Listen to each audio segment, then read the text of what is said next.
Bacaan Alkitab 15 Januari.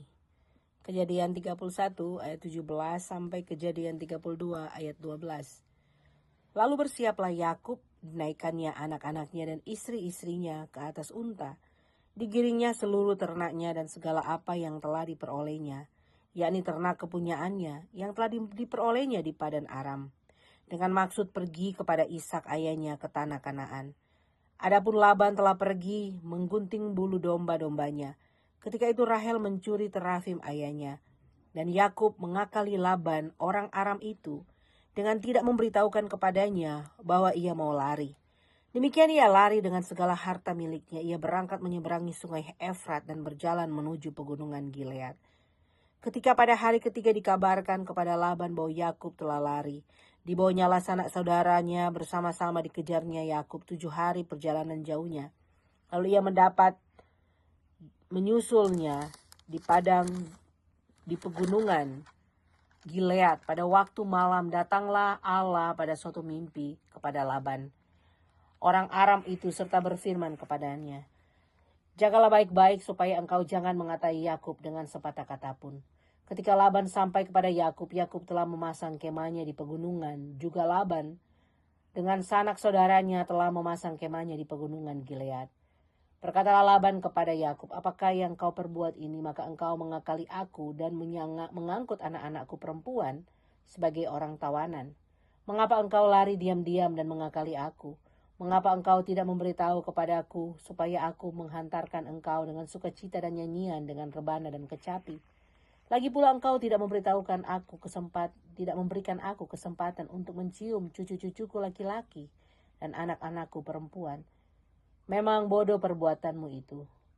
Aku ini berkuasa untuk berbuat jahat kepadamu, tetapi Allah ayahmu telah berfirman kepadaku tadi malam, jagalah baik-baik, jangan engkau mengatai Yakub dengan sepatah kata pun. Maka sekarang kalau memang engkau harus pergi semata-mata karena sangat rindu ke rumah ayahmu, mengapa kau mencuri dewa-dewaku?" Lalu Yakub menjawab Laban, "Aku takut karena pikirku jangan-jangan engkau merampas anak-anakmu itu daripadaku. Tetapi pada siapakah engkau menemui dewa-dewamu itu? Janganlah ia hidup lagi. Periksalah di depan saudara-saudara kita segala barang-barang yang ada padaku dan ambillah barangmu." Sebab Yakub tidak tahu bahwa Rahel yang mencuri terafim itu. Lalu masuklah Laban ke dalam kemah Yakub, ke dalam kemah Lea, dan ke dalam kemah kedua budak perempuan itu. Tapi terafim itu tidak ditemuinya. Setelah keluar dari kemah Lea, ia masuk ke dalam kemah Rahel. Tapi Rahel telah mengambil terafim itu dan memasukkannya ke dalam pelana untanya dan duduk di atasnya. Laban menggeledah seluruh kemah itu, tetapi terafim itu tidak ditemuinya. Lalu kata Rahel kepada ayahnya, "Janganlah bapa marah, karena aku tidak dapat bangun berdiri di depanmu sebab aku sedang haid." Dan Laban mencari dengan teliti tetapi tidak menemui terafim itu. Lalu hati Yakub panas dan ia bertengkar dengan Laban. Ia berkata kepada Laban, "Apakah kesalahanku, apakah dosaku, maka engkau memburu aku sehebat itu? Engkau telah menggeledah segala barangku. Sekarang apakah yang kau temui dari segala barang rumahmu? Letakkanlah di sini di depan saudara-saudaraku dan saudara-saudaramu, supaya mereka mengadili antara kita berdua. Selama 20 tahun ini aku bersama-sama dengan engkau. Domba dan kambing betinamu tidak pernah keguguran, dan jantan dari kambing dombamu tidak pernah kumakan. Yang diterkam oleh binatang buas tidak pernah kubawa kepadamu, aku sendiri yang menggantinya. Yang dicuri orang baik waktu siang, baik waktu malam, selalu engkau tuntut daripadaku. Aku dimakan panas hari waktu siang dan kedinginan waktu malam, dan mataku jauh daripada tertidur. Selama 20 tahun ini aku di rumahmu, aku telah bekerja padamu 14 tahun lamanya untuk mendapat kedua anakmu, dan 6 tahun untuk mendapat ternakmu. Dan engkau telah 10 kali mengubah upahku. Seandainya Allah ayahku, Allah Abraham dan yang disegani oleh Ishak tidak menyertai aku, tentulah engkau sekarang membiarkan aku pergi dengan tangan hampa. Tetapi kesengsaraanku dan jeripayaku telah diperhatikan Allah, dan ia telah menjatuhkan putusan tadi malam. Lalu Laban menjawab Yakub, "Perempuan-perempuan ini anakku, dan anak-anak lelaki ini cucuku. dan ternak ini ternakku, bahkan segala yang kau lihat di sini adalah milikku. Jadi apakah yang dapat ku perbuat sekarang kepada anak-anakku ini dan atau kepada anak-anak yang dilahirkan mereka? Maka sekarang marilah kita mengikat perjanjian aku dan engkau, supaya itu menjadi kesaksian antara aku dan engkau. Kemudian Yakub mengambil sebuah batu dan didirikannya menjadi tugu. Selanjutnya berkatalah Yakub kepada sanak saudaranya, kumpulkanlah batu. Maka mereka mengambil batu dan membuat timbunan. Lalu makanlah mereka di sana di dekat timbunan itu. Laban menamai timbunan itu, batu itu Yegar Sahaduta. Tetapi Yakub menamainya Galet. Lalu kata Laban, timbunan batu inilah pada hari ini menjadi kesaksian antara aku dan engkau. Itulah sebabnya timbunan itu dinamai Galet dan juga Mispa. Sebab katanya, Tuhan kiranya berjaga-jaga antara aku dan engkau apabila kita berjauhan. Jika engkau menggaibkan anak-anakku dan jika engkau mengambil istri lain di samping anak-anakku itu, ingatlah walaupun tidak ada orang dekat kita, Allah juga yang menjadi saksi antara aku dan engkau. Selanjutnya kata Laban kepada Yakub, inilah timbunan batu dan inilah tugu yang kudirikan antara aku dan engkau. Timbunan batu dan tugu inilah menjadi kesaksian bahwa aku tidak akan melewati timbunan batu ini, mendapatkan engkau, dan bahwa engkau pun tidak akan melewati timbunan batu dan tugu ini mendapatkan aku dengan berniat jahat. Allah Abraham dan Allah Nahor, Allah ayah mereka kiranya menjadi hakim antara kita. Lalu Yakub bersumpah demi yang disegani oleh Ishak ayahnya. Dan Yakub mempersembahkan korban sembelihan di gunung itu. Ia mengundang makan sanak saudaranya, lalu mereka makan serta bermalam di gunung itu. Keesokan harinya pagi-pagi Laban mencium cucu-cucunya dan anak-anaknya serta memberkati mereka. Kemudian pulanglah Laban kembali ke tempat tinggalnya. Yakub melanjutkan perjalanannya, lalu bertemulah malaikat-malaikat Allah dengan dia. Ketika Yakub melihat mereka, berkatalah ia, ini bala tentara Allah, sebab itu dinamainya lah tempat itu Mahanaim. Sudah itu Yakub menyuruh utusannya berjalan lebih dahulu mendapatkan Esau kakaknya di tanah Seir, daerah Edom. Ia memerintahkan kepada mereka, beginilah kamu katakan kepada tuanku, kepada Esau, beginilah kata hambaku Yakub, aku telah tinggal pada Laban sebagai orang asing dan diam di situ selama ini. Aku telah mempunyai lembu sapi, keledai, kambing, domba, budak laki-laki dan perempuan. Dan aku menyuruh memberitahukan hal ini kepada tuanku supaya aku mendapat kasihmu. Kemudian pulanglah para utusan itu kepada Yakub dan berkata, kami telah sampai kepada kakakmu, kepada Esau, dan ia pun sedang di jalan menemui engkau diiringi oleh 400 orang. Lalu sangat takutlah Yakub dan merasa sesak hati. Maka dibaginya lah orang-orangnya yang bersama-sama dengan dia, kambing dombanya, lembu sapi dan untanya, menjadi 2 pasukan. Sebab pikirnya jika Esau datang menyerang pasukan yang satu sehingga terpukul kalah, maka pasukan yang tinggal akan terluput.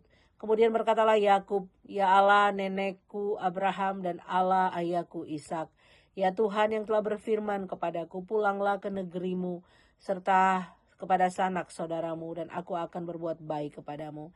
Sekali-kali aku tidak layak untuk menerima segala kasih dan kesetiaan yang engkau tunjukkan kepada hambamu ini.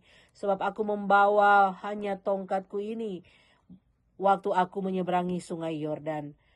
Tetapi sekarang telah menjadi 2 pasukan. Lepaskanlah kiranya aku dari tangan kakakku, dari tangan Esau, sebab aku takut kepadanya. Jangan-jangan ia datang membunuh aku, juga ibu-ibu dari anak-anakku. Bukankah engkau telah berfirman, tentu aku akan berbuat baik kepadamu dan menjadikan keturunanmu sebagai pasir di laut, dan karena banyaknya tidak dapat dihitung. Pembacaan Alkitab dari Perjanjian Baru, Matius 10 ayat 27 sampai Matius 11 ayat 6. Apa yang kukatakan kepadamu dalam gelap, katakanlah itu dalam terang. Dan apa yang dibisikkan ke telingamu, beritakanlah itu dari atas atap rumah. Dan janganlah kamu takut kepada mereka yang dapat membunuh tubuh, tetapi yang tidak berkuasa membunuh jiwa. Takutlah terutama kepada dia yang berkuasa membinasakan baik jiwa maupun tubuh dalam neraka. Bukankah burung pipit dijual 2 ekor seduit? Namun seekor pun padanya tidak akan jatuh ke bumi di luar kehendak Bapamu. Dan kamu, rambut kepalamu pun terhitung semuanya. Sebab itu janganlah kamu takut, karena kamu lebih berharga daripada banyak burung pipit. Sebab orang yang mengakui aku di depan manusia, aku juga akan mengakuinya di depan Bapa-Ku yang di sorga. Tapi barang siapa menyangkal aku di depan manusia, aku juga akan menyangkalnya di depan Bapa-Ku yang di sorga. Janganlah kamu menyangka bahwa aku datang untuk membawa damai di atas bumi. Aku datang bukan untuk membawa damai, melainkan pedang. Sebab aku datang untuk memisahkan orang dari ayahnya, anak perempuan dari ibunya, menantu perempuan dari ibu mertuanya. Dan musuh orang ialah orang-orang seisi rumahnya. Barang siapa mengasihi bapa atau ibunya lebih daripadaku, ia tidak layak bagiku. Dan barang siapa mengasihi anaknya laki-laki atau perempuan lebih daripadaku, ia tidak layak bagiku. Barang siapa tidak memikul salibnya dan mengikut aku, ia tidak layak bagiku. Barang siapa mempertahankan nyawanya, ia akan kehilangan nyawanya. Dan barang siapa kehilangan nyawanya karena aku, ia akan memperolehnya. Barang siapa menyambut kamu, ia menyambut aku. Dan barang siapa menyambut aku, ia menyambut dia yang mengutus aku. Barang siapa menyambut seorang nabi sebagai nabi, ia akan menerima upah nabi. Dan barang siapa menyambut seorang benar sebagai orang benar, ia akan menerima upah orang benar. Dan barang siapa memberi air sejuk secangkir saja pun kepada salah seorang yang kecil ini, karena ia muridku, aku berkata kepadamu, sesungguhnya ia tidak akan kehilangan upahnya daripadanya. Setelah Yesus selesai berpesan kepada ke-12 muridnya, pergilah ia dari sana untuk mengajar dan memberitakan Injil di dalam kota-kota mereka. Di dalam penjara Yohanes mendengar tentang pekerjaan Kristus. Lalu menyuruh murid-muridnya bertanya kepadanya, engkaukah yang akan datang itu, ataukah haruskah kami menanti orang lain? Yesus menjawab mereka, pergilah dan katakanlah kepada Yohanes apa yang kamu dengar dan kamu lihat. Orang buta melihat, orang lumpuh berjalan, orang kusta menjadi tahir, orang tuli mendengar, orang mati dibangkitkan, dan kepada orang miskin diberitakan kabar baik. Dan berbahagialah orang yang tidak menjadi kecewa dan menolak aku. Pembacaan dari Mazmur 13 ayat 2-6. Berapa lama lagi Tuhan kau lupakan aku terus menerus? Berapa lama lagi kau sembunyikan wajahmu terhadap aku? Berapa lama lagi aku harus menaruh kekhawatiran dalam diriku dan bersedih hati sepanjang hari? Berapa lama lagi musuhku meninggikan diri atasku? Pandanglah kiranya, jawablah aku ya Tuhan Allahku. Buatlah mataku bercahaya supaya jangan aku tertidur dan mati, supaya musuhku jangan berkata aku telah mengalahkan dia, dan lawan-lawanku bersorak-sorak apabila aku goyah. Tetapi aku, karena kasih setiamu, aku percaya, hatiku bersorak-sorak karena penyelamatanmu.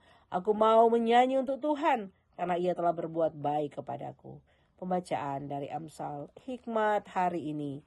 Amsal 3 ayat 16-18. Umur panjang ada di tangan kanannya, di tangan kirinya kekayaan dan kehormatan. Jalannya adalah jalan penuh bahagia. Segala jalannya sejahtera semata-mata. Ia menjadi pohon kehidupan bagi orang yang memegangnya. Siapa yang berpegang padanya akan disebut berbahagia. Demikian pembacaan Alkitab hari ini.